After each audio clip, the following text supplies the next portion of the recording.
Bismillahirrahmanirrahim.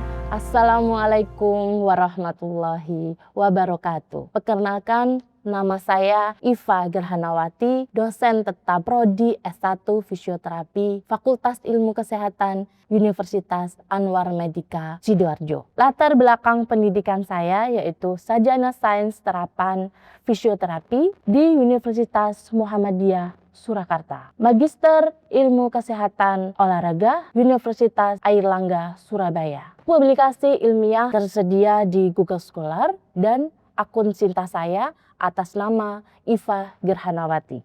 Sebagai dosen, saya berkewajiban melakukan tridharma perguruan tinggi berupa pendidikan, penelitian, dan pengabdian. Pada kesempatan kali ini, izinkan saya menyampaikan pernyataan diri dosen sebagai unjuk kerja Tridharma Perguruan Tinggi atau PDD UKT PT. Salah satunya bidang pengajaran. Bidang keahlian saya yaitu fisioterapi. Mata kuliah yang saya ampuh yaitu anatomi sistem, pato dan fisiologi, fisioterapi geriatrik, fisioterapi latihan, fisioterapi muskuloskeletal, dan fisioterapi kardiovaskuler dan pulmonal. Pada kesempatan kali ini, saya akan mendeskripsikan salah satu mata kuliah Prodi S1 Fisioterapi yang ditempuh mahasiswa di semester 4 adalah mata kuliah Fisioterapi Kardiopulmonal. Besar bobot SKS yaitu 2 SKS. Mata kuliah kardiopulmonal adalah mata kuliah wajib prodi S1 Fisioterapi Fakultas Ilmu Kesehatan Universitas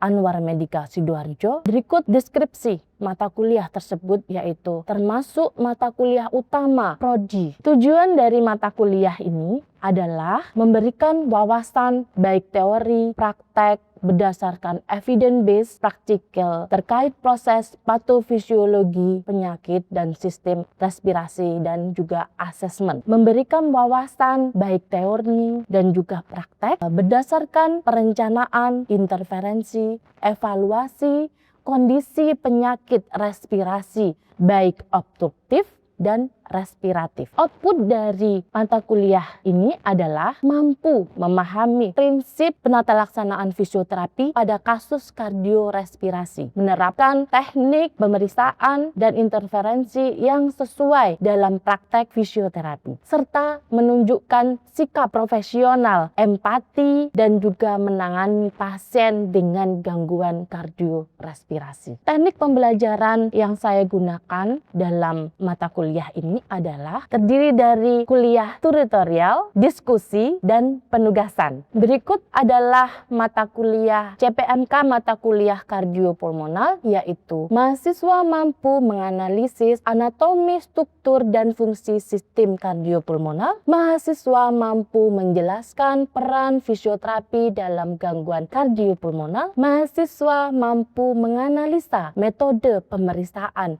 fisik dasar kardiopulmonal. Mahasiswa mampu menginterpretasikan hasil pemeriksaan penunjang kardiopulmonal. Mahasiswa juga mampu mengidentifikasi problematik dari fisioterapi pada gangguan kardiopulmonal. Mahasiswa mampu menjelaskan prinsip dan interferensi dari fisioterapi kardiopulmonal. Mahasiswa mampu menganalisis fisiologi dan melakukan interferensi pada kasus-kasus kardiopulmonal. Pada saat proses pembelajaran, saya menggunakan metode pembelajaran DII, yaitu Delivery, Interaction, dan Assessment. Keunggulan pembelajaran ini yaitu sistematis, terstruktur, fleksibel, dan berpusat pada mahasiswa. Delivery merupakan penyampaian materi pembelajaran berupa ceramah, tanya jawab, diskusi pembelajaran, kolaboratif, case study, serta simulasi. Metode ceramah merupakan penyampaian penjelasan tentang pengantar kontrak kuliah, peraturan perkuliahan, dan menjelaskan materi pembelajaran. Diskusi pembelajaran berupa pembelajaran kolaboratif, case study,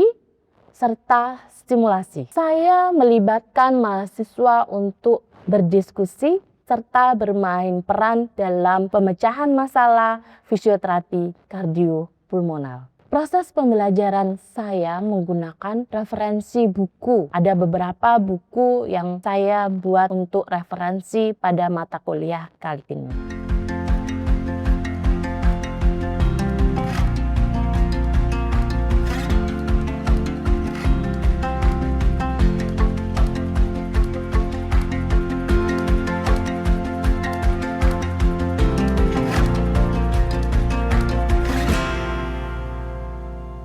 Assalamualaikum warahmatullahi wabarakatuh. Waalaikumsalam warahmatullahi wabarakatuh. Alhamdulillah sehat semua ya. Ini ada yang tidak masuk atau izin? Siapa? Ada lagi? Sudah ada. Sudah. Farah. Siapa aja? Junida. Oke. Untuk kuliah kali ini kita akan membahas tentang fisioterapi kardiopulmonal ya. Hari ini pertemuan keempat ya. Kemarin kita sudah membahas tentang anatomi kardiopulmonal ya. Nah, untuk yang sudah belajar di anatomi kardiopulmonal nanti ada sesi pertanyaan ya. Oke, kontrak kuliah dulu ya. Di pertemuan pertama kita sudah membicarakan tentang kontrak kuliah. Kontrak kuliah di mana kita mata kuliah ini mata kuliah kardiopulmonal dengan bobot 2 SKS ya. Sistem penilaian nanti ada sistem penilaian yaitu kita penilaian ada teori ya. Ada keaktifan, nanti kita yang aktif ada nilai tambahan 5% itu ya. Kemudian ada tugas, ada kuis, pretas, postas dan UTS dan UAS. Nah, UTS dan UAS ini bobot nilainya sama, yaitu 30% ya. Oke, kita lanjut. Nah, dalam pertemuan ini fisioterapi dalam gangguan kardiopulmonal, kemarin kita sudah belajar tentang bagaimana anatomi dari sistem kardiopulmonal. Nah, saya ada free test. Pertanyaan nomor 1, sebutkan bagian-bagian utama dari saluran pernafasan. Untuk pertanyaan pertama, siapa yang bisa menjawab? Silahkan angkat tangan. Oke, Dek siapa? Elia. Ya, apa Dek Elia? Untuk pertama, sebutkan bagian utama dari saluran pernafasan atas. Ada apa saja pernafasan atas? Izin menjawab, jadi bagian utama dari saluran pernapasan itu meliputi hidung atau nasal, kemudian sinus paranasal, lalu faring dan laring. Oke, bagus sekali. Yang kedua, apa itu alveolus dan bagaimana peranannya dalam proses pernafasan? Oke. Apa, Dek? Izin menjawab, Ibu. Alveolus adalah struktur berbentuk kantung kecil di ujung bronkiolus dalam paru-paru. Permukaannya sangat tipis dan dikelilingi oleh pembuluh darah kapiler. Fungsi utamanya adalah untuk sebagai tempat pertukaran gas, oksigen dari udara masuk ke darah, dan karbon dioksida dari darah keluar ke udara melalui proses difusi. Oke, baik. Yang nomor 3 atau nomor 4? Siapa? Oke. Apa, Dek? Izin menjawab, pada saat inspirasi atau menarik nafas, otot diafragma berkontraksi dan bergerak ke bawah. Sementara otot interkostalis eksternal berkontraksi dan mengangkat tulang rusuk ke atas dan keluar. Gerakan ini menyebabkan rongga dada membesar dan tekanan dalam paru-paru menurun, sehingga udara dari luar masuk ke dalam paru-paru. Oke, jadi ada mekanisme sistem pernafasan, di mana sistem pernafasan itu ada inspirasi dan ekspirasi. Oke, dan kalau inspirasi dan ekspirasi dibantu oleh otot-otot bantu nafas. Nah, itu. Kemudian ada yang nomor 4, jelaskan perbedaan antara bronkus dan bronkiolus. Ya, oke. Izin menjawab, bronkus adalah saluran besar yang terbagi dari trakea menuju paru-paru kanan dan kiri. Bronkus memiliki tulang rawan dan lapisan otot. Sedangkan bronkiolus adalah cabang-cabang kecil dari bronkus yang tidak lagi memiliki tulang rawan dan lebih fleksibel. Fungsinya adalah membawa udara ke alveolus, tempat pertukaran gas terjadi. Udah, bronkus itu tempat pertukaran dari gas ya. Oke, sesuai yang kita pelajari di pertemuan ke-1 yang kemarin ya. Faktor penghambat dan pendukung respirasi. Jadi kita di kardiopulmo ini kita akan membahas faktor apa saja yang menghambat inspirasi dan ekspirasinya dia terganggu.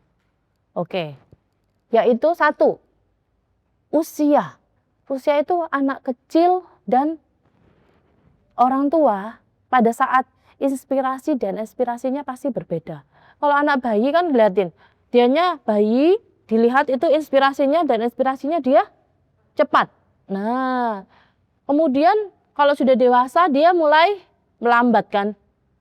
Nah, kalian sudah bisa menghitung respirasi RR ya kan? RR normal gitu ya. RR normal, berapa RR normal? 24. Oke. Di sini setelah umur dia ada jenis kelamin. Laki-laki sama perempuan itu berbeda jenis kelamin pada respirasinya. Nah, jadi biasanya kalau kita lihat perempuan itu lebih cepat juga daripada laki-laki untuk inspirasi dan ekspirasinya. Kemudian suhu tubuh.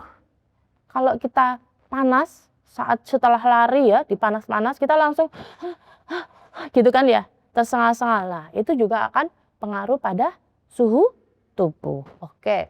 Kemudian posisi tubuh. Kita tiduran sama duduk. Itu kan berbeda kita saat melakukan inspirasi dan ekspirasi. Oke. Kemudian sudah posisi tubuh. Ada apa lagi di sini? Aktivitas dan kegiatan. Kalian antara diem aja duduk gini anteng sama setelah naik tangga tadi masuk ya. Naik tangga ke atas. Nah, bagaimana rasanya? Ngos-ngosan. Nah, itu juga akan pengaruh pada aktivitas dan kegiatan untuk penghambat dan pendukung dari inspirasi dan respirasi. Nah, macam-macam penyakit kardiopulmonal. Nah, dari inspirasi tadi, dari faktor-faktor yang menghambat, ini ada macamnya. Penyakit-penyakit kardiopulmonal yang ada, yaitu 1, penyakit paru obstruktif kronik atau PPOK atau COPD. Oke, COPD. Nah, ini kemarin kita pernah mengikuti pelatihan juga ya. Kemudian ada asma bronkial. Nah, di situ ada penyakit asma di situ ya. Asma biasanya terjadi pada anak-anak, dewasa pun bisa terjadi. Oke, ada bronkitis akut dan kronik. Kemudian ada emfisema. Ada juga penyakit pneumonia. Ada tuberkulosis paru, fibrosis paru idiopatik, udem paru, emboli paru. Nah, di sini semua sudah kita pelajari pada patofisiologi ya. Jadi Ibu nggak membahas lagi di situ ya. Kemudian kita masuk ke prevalensi dari penyakit-penyakit kardiovaskuler dan pulmonal. Nah, di sini berdasarkan Global Endurance Disease tahun 2019 ya, ada 5 penyakit respirasi penyebab kematian tertinggi. Jadi di dunia yaitu ini penyakit PPOK, pneumonia, kanker paru, TBC ya. Kemudian asma. Nah, di sini ada prevalensinya di Indonesia.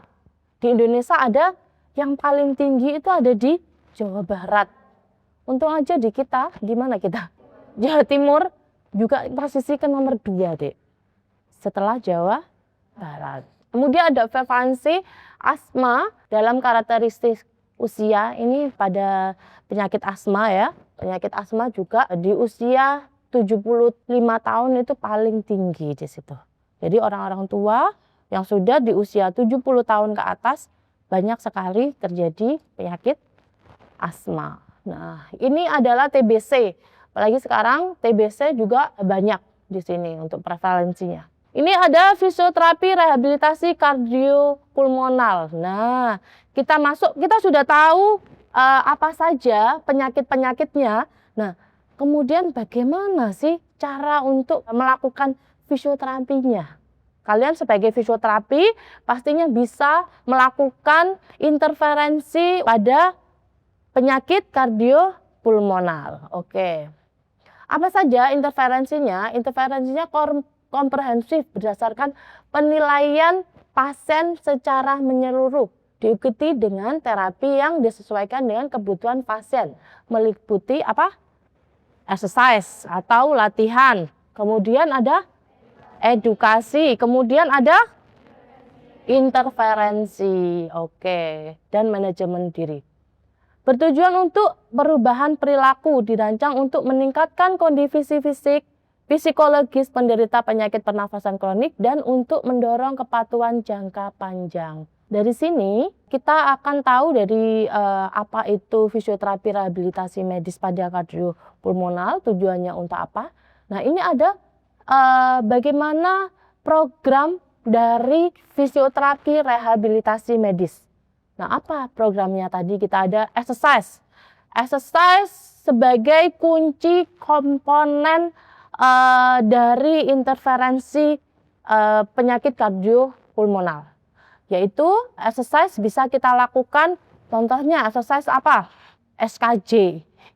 Ya, senam pernafasan bisa kita lakukan. Nah, intervensi lain yaitu asesmen, edukasi, dukungan fisiologis, dan diet. Orang-orang yang mempunyai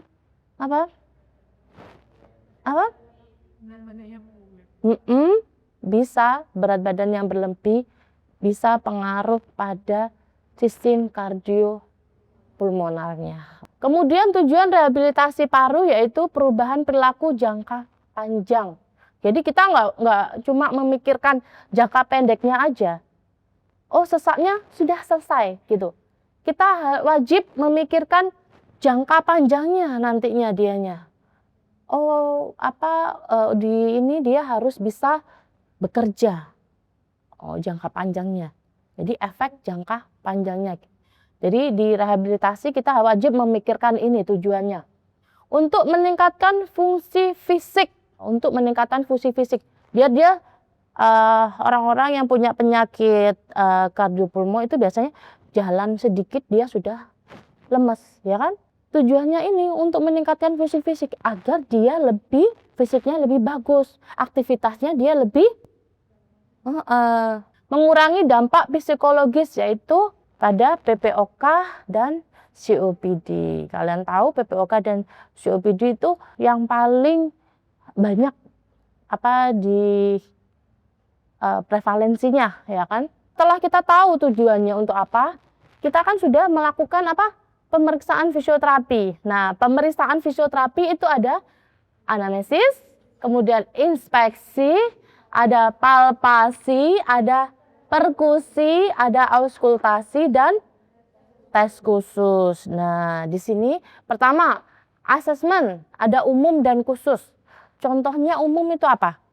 Nama, alamat, umur, pekerjaannya itu. Kemudian analisis khusus, riwayat pribadi, riwayat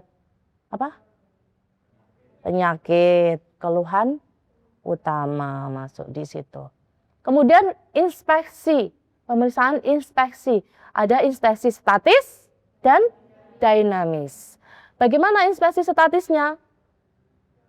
Kita melihat postur, kita melihat apa saja? Biru apa tidak wajahnya, ya kan? Dia lemas atau tidak, ya kan? Sianosis atau tidak, ya kan? Gitu. Kemudian yang dinamis bagaimana? Ya, dia bagaimana dia jalannya dia, bagaimana dia respirasinya. Nah, itu adalah dinamis. Kemudian ada palpasi. Apa yang kita palpasi pada penyakit kardiopulmo? Apa yang kita palpasi? Kira-kira apa? Otot yang spasme yang kita palpasi. Apakah ada udema, ya kan? Itu. Nah, ada pemeriksaan palpasi, ada pemeriksaan taktil femuritis, pemeriksaan ekspansi toraks. Ya, pemeriksaan ekspansi toraks contohnya bagaimana? Bagaimana? Pegang di mana? Bagian kostanya, suruh tarik nafas dan buang nafas. Kita memegang apakah ada di situ ada perkembangan enggak kostanya. Kemudian titik nyeri dan spasme otot. Nah, nyerinya di sebelah mana, Bu? Kita harus wajib tanya. Bu, apakah ada nyeri? Oh iya Mbak, di bagian sini Mbak sakit gitu kan ya. Terus kita nggak cuma mendengar aja. Wajib kita lakukan palpasi. Caranya palpasi kita tekan. Ini sakit Bu? Oh iya Mbak. Kalau saat tarik nafas, sakit nggak Bu? Sakit Mbak. Kalau buang nafas, sakit juga Mbak. Nah, di bagian sini dianya ada nyeri. Nah, wajib kita telusuri di situ ya. Kemudian ada perkusi. Nah, perkusi ada secara langsung dan tidak langsung. Menggunakan apa perkusi? Bisa menggunakan stetoskop atau langsung. Secara langsung dan tidak langsung ya, perkusi ada dua. Secara langsung dan tidak langsung. Oke. Kemudian ada auskultasi. Apa auskultasi ini? Mendengarkan bunyi. Nah, bunyinya gimana? Bunyi apa yang didengarkan? Nafas dan paruhnya. Bukan bunyi jantung ya? Bukan. Jadi di pulmo kita mendengarkan bunyi paruhnya dia. Oke. Kemudian ada tes khusus. Contohnya apa tes khusus? Tes khusus di sini ada contohnya mobilisasi sangkar toraks. Oke. Kemudian tes panjang otot, tes kekuatan otot pernafasan. Kemudian ada 6 minutes walking test untuk capacity exercise. Kemudian ada short walking test. Nah, semuanya yang kemarin kita sudah melakukan bagaimana caranya melakukan 6 minutes walking test ya kan? Di PPF ya. Di mata kuliah PPF. Oke, di sini ada problematik fisioterapi pada kasus respirasi. Di sini ada perubahan patofisiologi saluran nafas, jaringan paru, perubahan mekanika pernafasan, dan perubahan toleransi aktivitas. Nah, ini ada perubahannya, ada problemnya di sini ya. Ini semuanya adalah problem dari kasus respirasi. Nah, ada manajemennya. Kalau udah ada problem, kita wajib ada manajemennya. Sudah ada pemeriksaan, ada problem, kita wajib ada manajemennya bagaimana untuk fisioterapinya. Nah, di sini ada manajemennya, yaitu ada postur drainase, terapi inhalasi, terapi latihan pernafasan berupa push sleep breathing, breathing control, diaphragmatic breathing, dan ACBT. Ini nanti yang akan kita lakukan praktik, ya, bukan praktik, demo, akan kita demokan di sini. Kemudian ada latihan relaksasi, latihan waktu efektif, latihan koreksi postur, latihan peningkatan toleransi aktivitas, edukasi, dan perubahan gaya hidup. Nah, kita lakukan latihan fisioterapi, latihan nafas. Saya ingin satu cowok di sini ya, cowok untuk kita lakukan latihan nafas yaitu berupa push sleep breathing, breathing control, diaphragmatic breathing. Ayo, monggo. Ayo, maju sedikit di sini. Duduk ya. Nah, saya sebagai fisioterapi dan Mas siapa namanya? Mustafa. Mas Mustafa sebagai pasien, dia mengalami sesak di sini ya. Nah, baik, kita akan melakukan pernafasan lewat mulut yaitu push sleep breathing. Push sleep breathing yaitu silakan Mas, tarik nafas lewat hidung, buang nafas lewat mulut sambil mencucu, gitu ya. Nah, kurang mencucu. Nah, seperti itu. Lagi, tarik nafas lewat hidung, buang nafas mencucu. Pelan-pelan. Oke, kita lanjut nafas perut, ya.